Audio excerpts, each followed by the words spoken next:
Hey, what's up guys? It's me, Ali, Alicia, whatever you guys call me. Welcome back to my channel. It is day 11 technically of Vlogtober, but I'm filming this on Saturday the 10th, which also happens to be World Mental Health Day, I believe it's called. And I wanted to talk a little bit about this. I'm a huge advocate for mental health awareness and mental illnesses and everything. I am diagnosed with PTSD,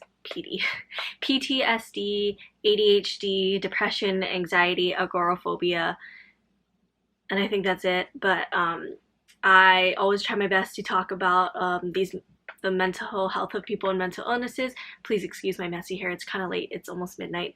But I always try my best to talk about my mental health problems in hopes that it'll help someone else realize that they're not alone, or that it's okay to get help when you need help. And granted, I just went back to a psychiatrist, but and it took me a while to get there, but I do love advocating for other people because I love helping other people realize that they're not alone. And I feel like even though mental health is talked about more nowadays, it's not talked about enough, or people don't take you seriously when you think that there's something wrong. What I have learned about my mental health is that when people tell me that it's just something that is in my head, what my psychiatrist said, my psychologist that I had in high school told me is like, it is inside your head, but you're not making it up. With depression, it has to do with a lot of chemical imbalances that's going on in your body that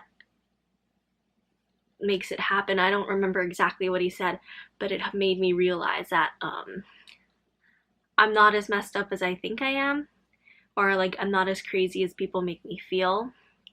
And I feel that's very important for people to realize that, yeah, these things are inside your head, but it's more chemical imbalances happening. So if you need medication to help you feel better, you shouldn't feel embarrassed about it.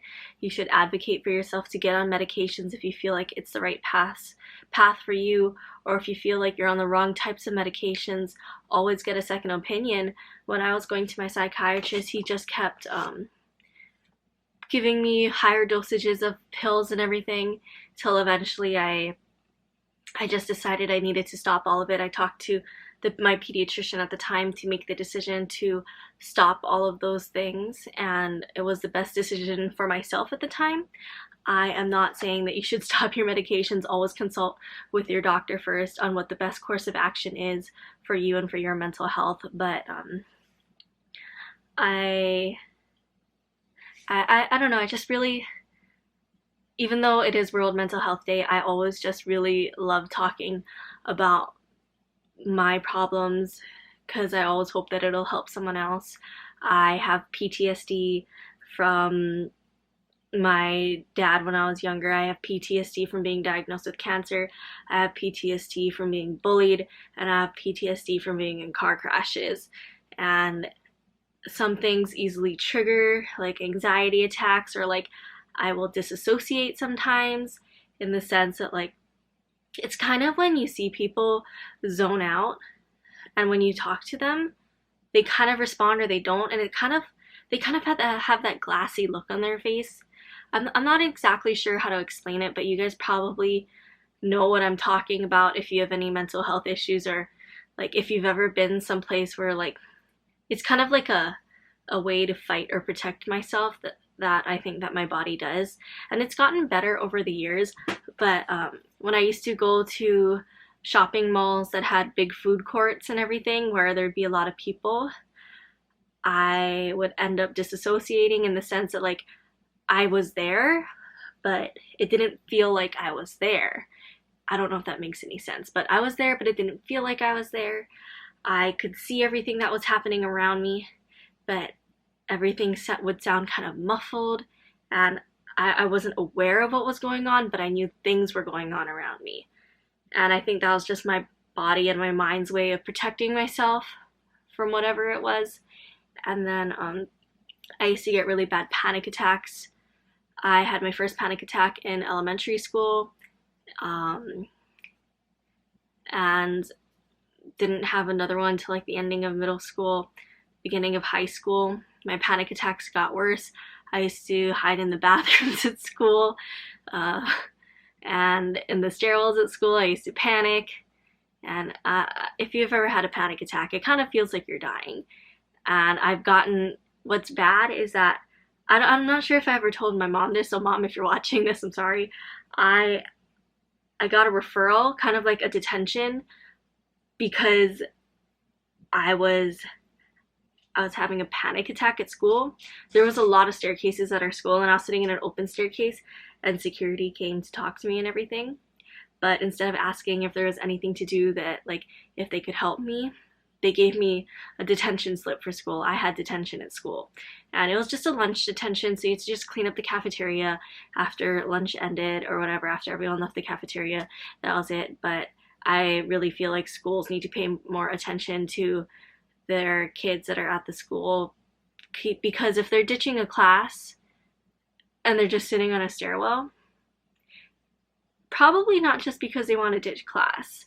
Like, I was having anxiety that day and I was having a panic attack, but it just ended in detention.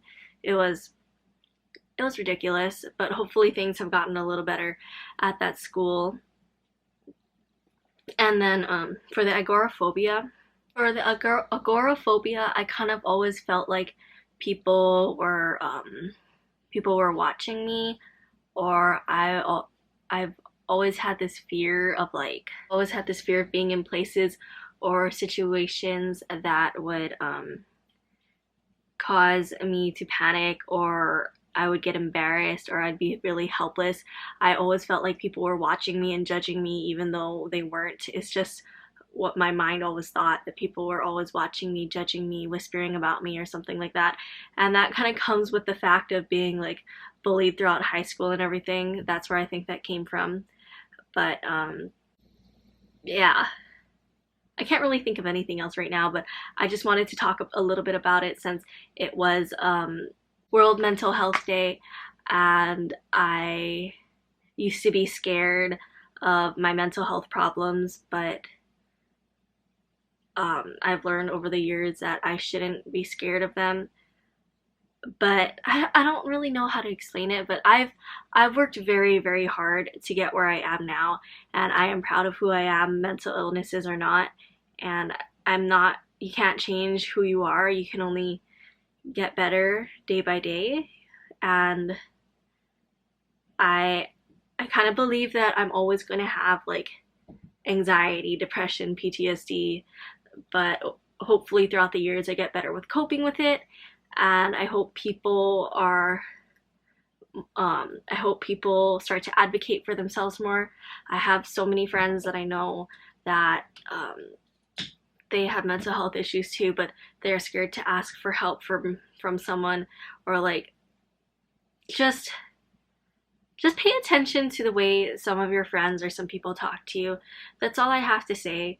Like, if you haven't talked to someone in a long time, a simple text or call saying, "Hey, how are you doing?" it could literally change the entire mindset of for someone. And that's the best advice that I can give to you, that I wish people would do for me, is just message once in a while. "Hey, how are you doing? Hope you're doing fine." Or like, "Hey, saw that you did this on your social media. I'm proud of you. I know we haven't talked in a while, but hope you're doing good." And it's just check on your friends every once in a while. That's all I ask. Check on your friends, check on people who you're close with that you haven't talked to in a while, or just, just check on people. Anyways, thanks for watching today's video. Hopefully it wasn't too much of a downer, but I felt like it was really important to talk about. Don't forget to like, comment, and subscribe, and I will see you guys again tomorrow.